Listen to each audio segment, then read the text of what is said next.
Hello folks, welcome to the channel. If you're facing issues while trying to switch out of S mode, then watch this video for the solution. The first thing we'll do is we'll check the Microsoft Server status. So for that, we'll open our browser and in the search bar, we will look for Microsoft Server status, and then we'll go to the service state portal, and we'll see whether everything is up and running. It is.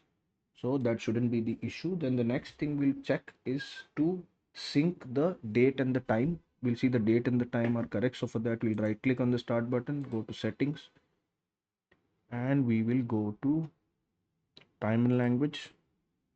Click on date and time.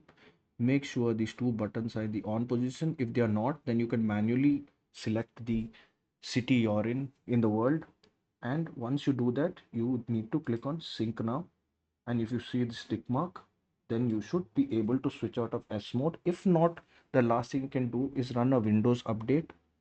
So you can right click on the start button, click on settings, go to Windows update, and then click on check for updates. Once the updates are done, restart the computer by clicking the start button and then clicking on power button and clicking on restart, and you should be able to now switch out of S mode.